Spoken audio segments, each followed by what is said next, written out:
Hello friends, welcome to priyahobby channel. இன்றைக்கி நம்ம சத்தான ஒரு சட்னி தான் நம்ம பார்க்க போகிறோம். தேவையான இன்க்ரீடியன்ஸ் என்னென்னா ரொம்ப கம்மியான இன்க்ரீடியன்ஸ் தான். வரமிளகாய், புளி, கறிவேப்பிலை, உப்பு. அதுக்கப்புறம் நம்ம என்ன சட்னி செய்ய போகிறோமோ மெயினான இன்க்ரீடியன்ட்டுன்னு பார்த்திங்கன்னா வேர்க்கடலை. நாங்கள் கடலைக்காய் அப்படின்னு வந்து சொல்லுவோம். அந்த கடலைக்காய் உங்களுக்கு எவ்வளோ சட்னி தேவையோ அந்த அளவுக்கு எடுத்துகிட்டு அதுக்கு தகுந்த மாதிரி நீங்கள் இன்க்ரீடியன்ஸ் கூட்டுக்கோங்க, குறைச்சிக்கோங்க அந்த மாதிரி. அதுக்கப்புறம் அரை மூடி அளவுக்கு தேங்காய் துருவல். இவ்வளோ தாங்க நம்ம இன்க்ரீடியன்ஸ் நாங்கள் எப்போவுமே இப்படி தான் செய்வோம். எண்ணெய் வந்து கொஞ்சமாக சேர்த்துக்கோங்க. கொஞ்சமாக சேர்த்துட்டு நம்ம எடுத்து வச்சுருக்க வரமிளகாய் எல்லாமே வந்து லைட்டாக வறுத்து எடுத்துக்கலாம். ஓரளவுக்கு லைட்டாக வறுத்தா போதும். அது கூட நம்ம வந்து எடுத்து வச்சுருக்க இன்னொன்று என்ன இன்க்ரீடியன்ஸ்னு பார்த்திங்கன்னா கறிவேப்பிலை, அதுக்கப்புறம் புளி, அதையும் வந்து சேர்த்து ஃப்ரை பண்ணிடலாம்.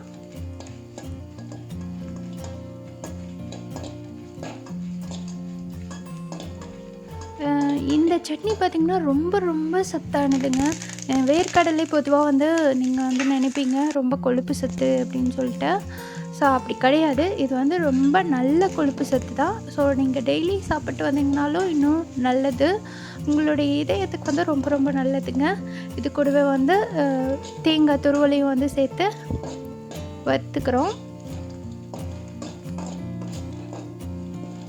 அந்த தேங்காய் துருவலில் வந்துட்டு லைட்டாக அந்த தண்ணி மாதிரி எண்ணெய் பசவு மாதிரி இருக்கும் இல்லையா, அந்த இது போகிற அளவுக்கு லைட்டாக வறுத்துட்டிங்கன்னா போதும்.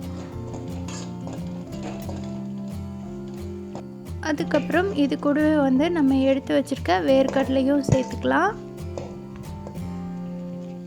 வேர்க்கடலை வந்து நம்ம வீட்லேயே நம்ம தோட்டத்தில் எடுத்ததான். உங்களுக்கு வேர்க்கடலை ஹார்வெஸ்டிங்கெல்லாம் நான் வந்து வீடியோ ஷேர் பண்ணியிருக்கேன். ஸோ கண்டிப்பாக போய் பாருங்கள் வெயிட் பண்ணாமல். அதுக்கப்புறம் வந்து சால்ட் உப்பு இல்லைன்னா கல்லுப்பு சேர்த்துக்கோங்க. நாங்கள் எப்போவுமே வந்து ஆட்டுக்கல்ல தான் அரைப்போம். ஸோ இந்த டைம் வந்து டைம் இல்லை அப்படிங்கிறதுனால, கொஞ்சம் எமர்ஜென்சி அப்படிங்கிறதுனால நாங்கள் வந்து மிக்ஸி ஜாரில் வந்து அரைக்கிறோம். ஸோ ஆட்டுக்கல்ல அரைச்சி சாப்பிட்டிங்கன்னா ரொம்ப டேஸ்ட்டாக இருக்கும்.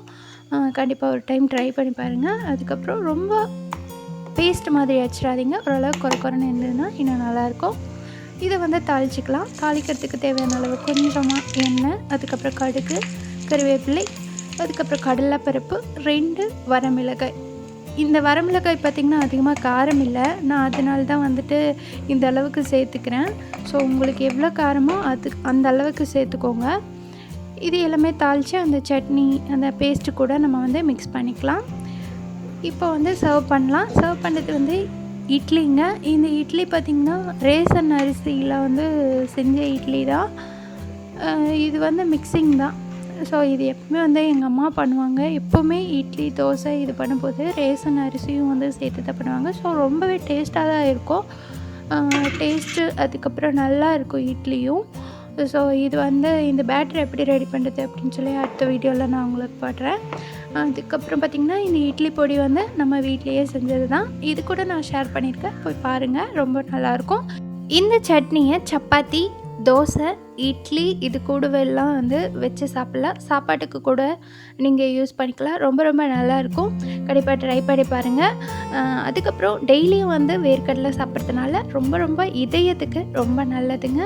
அது மட்டும் இல்லாமல் உங்களுக்கு பாதாம், பிஸ்தா இந்த மாதிரி முந்திரி இது மாதிரி வாங்கி சாப்பிட்றத விட வேர்க்கடலையில் அதிகமான சத்துக்கள் இருக்குங்க. அதனால தான் ஏழைகளின் பாதாம் அப்படிங்கிற மாதிரி சொல்கிறாங்க. ஸோ கண்டிப்பாக ட்ரை பண்ணி பாருங்கள்.